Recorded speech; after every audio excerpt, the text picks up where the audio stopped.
There comes a day every 3 or 4 months when every Yu-Gi-Oh player can join hands. Banlist Day. People are doing buyouts, old decks are being revived from the dead, some cards are spiking in price while other prices are plummeting. Some of us make some money and some of us lose some money, but we are all excited to dive into a fresh format. The week after a ban list, when no one knows what to play, is the perfect time to break out your old power-crept pet deck and just have some fun. For me, that deck is Sky Striker. But sometimes, ban lists can take too long. When a format gets super stale and there's a deck that really just needs to go, people can get impatient. When this is your hobby and it's getting stale or boring or even borderline unplayable, it can definitely be pretty frustrating. We're in a time like this right now. Personally, I haven't played Yu-Gi-Oh in months. I told my friends, I'll come back after a ban list. I didn't feel like committing the time or money that it takes to learn an entire format when the best deck is obviously just going to get hit anyway. But it has felt like this ban list never comes. On July 10th, Konami made an announcement that the ban list would be coming in late August, which is nice because now players know when to expect their hobby to be playable again. But what does late August mean? The 20th? 25th maybe? Currently, as I'm writing this script, it is August 29th with no ban list in sight, and safe to say players are getting antsy. This happens every ban list season. I've seen this meme more times than I can count. Konami tweets are filled with replies like this, people just asking for the ban list or begging for the ban list, and it's all that people can talk about on Zodiac, the biggest Yu-Gi-Oh community on Facebook, but I've never seen it be worse than it is right now. So now that you understand the state of Yu-Gi-Oh, let's talk about the meme. You know, the reason why you clicked on the video. It's this horse. A very disgusting picture of a horse vomiting inside of like a gas station or something. Honestly, it might be AI generated, it is hard to say, but yeah, this is the meme. So for some context, for the last maybe 2 weeks or so, tensions have been pretty high, with expectations of the ban list coming out. But Konami has been tweeting as normal, dodging talking about the issue at hand, and one very disgruntled fan has been replying with this picture of a horse on every single post. I suppose it kind of sums up their feelings about the situation, and safe to say it caught on. More and more people started spamming the comment section of every official Konami post with this damn horse. It is impossible for me to find the original commenter at this point to give him credit because all you will see in the replies or comment section of any Konami post is just tons of people spamming this picture. And then it spread. If you look through the posts on any Yu-Gi-Oh community online, all you will see is the horse. At first it was just the comment sections. Someone was talking about the ban list, all the replies, the horse. But now, every single post has to do with this horse, or some variation of it. Like, here's Farfa as the horse. Here's Magispector Kieran as barfhorse. Baron de Fleur as barfhorse.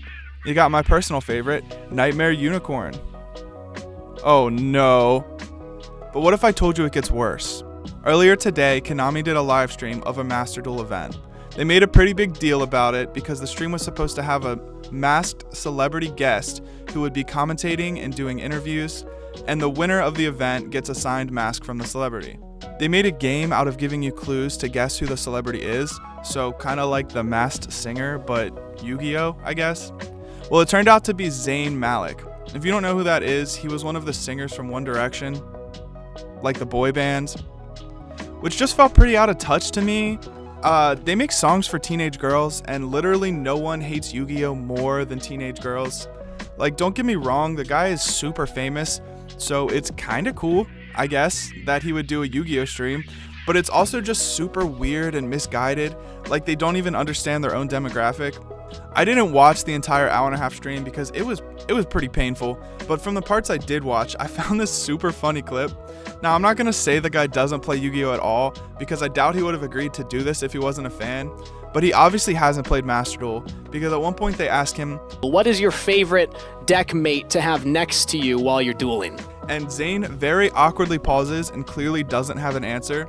So Steven, the guy doing the interview, tries to remedy the situation. He says, "I bet he's gonna pick a basic bitch one like Dark Magician or Blue Eyes," you know, just to let him know a few of the deck mates that exist, so he can have an answer to pick from. And Zayn is like, yeah, that one. What is your favorite deck mate to have next to you while you're dueling?"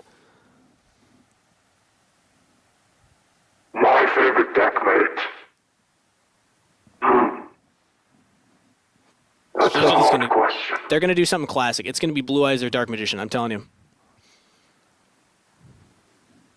Probably.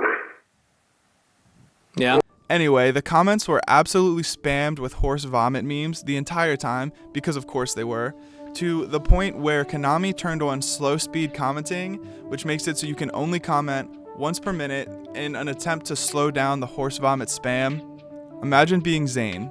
You loved Yu-Gi-Oh as a kid, you play a bit of casual Yu-Gi-Oh now, and you get an opportunity to do a stream for thousands of people about the subject. So you take it. And the entire reception to the video is just people spamming horse vomit emojis at you the entire time. Bro, I would never come back. I would drop Yu-Gi-Oh as a hobby entirely. I would sell my cards. Nah, this guy's rich. I would throw my cards away. Like, I'm out.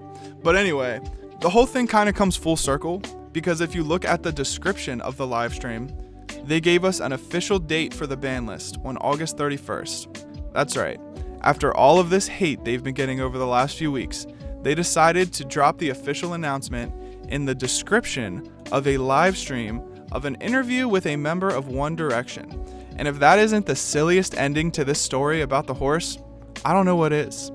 Thank you, Nocturne. I love you. Now, don't get me wrong, I understand that this stream was planned weeks, maybe months in advance, and the social media manager is probably just trying to get this info out in any way that they can and try to get people to stop spamming the horse picture. But telling everyone late August and then waiting until the very last day possible in an interview with One Direction, you know what? Maybe I'm on the horsepuke side after all. Just look at this post. To the people who believe the Yu-Gi-Oh community is in the wrong for horsepuke spamming. First off, I just want to say, what a surreal thing to read as the intro to a rant.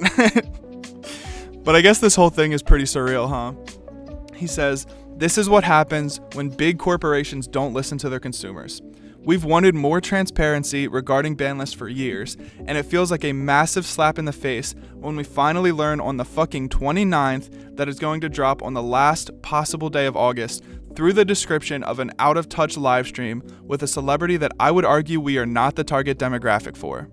I think Yu-Gi-Oh players are pretty insane for thinking something like this is normal or acceptable, but honestly, I mean, it is pretty funny.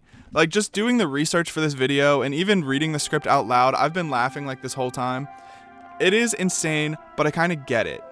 As someone who has played every card game under the sun, Konami is incredibly out of touch with their consumers, more than any of the other big card games.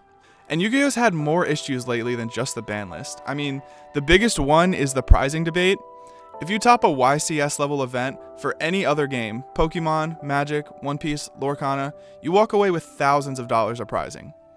In Yu-Gi-Oh, you would be lucky if the prizing was worth more than your deck. This is a problem. And it's not what this video is about, but it would be so easy for them to make alt art cards like Lorcana or One Piece does that would be worth big money and cost the company very little. But they don't listen to the fans that have been very insistent on this lately. Another issue for me is the constant reprints of expensive cards. I'm not talking about staples because that's expected and it's okay, but reprinting Starlights as QCRs is kind of messed up, right? Like, if you owned those Starlights, Triple Tactics, Pot of Prosperity, you lose thousands of dollars. And Retro Pack? They reprinted Retro Pack? Like, is nothing sacred? I get that the reprint thing isn't an issue for everyone, but the ban list and the prizing is a serious issue, and there's literally people in these groups talking about boycotting Yu-Gi-Oh! No more buying packs, no more going to events until things change, and honestly, I agree. We all love this hobby, and we're not kids anymore. It's time for Konami to make a change. Listen to your fans, fix the format, be a little more transparent with us, and give us better prizing, even if it's just alt art cards. And if this dumbass, disgusting picture of a horse is how we get through to them, so be it. I stand with the horse. Just like that guy on Zodiac said, this is what happens when people feel like they don't have a voice. You get the funny horse puke. I may have tampered with your satellite. Okay. I love you.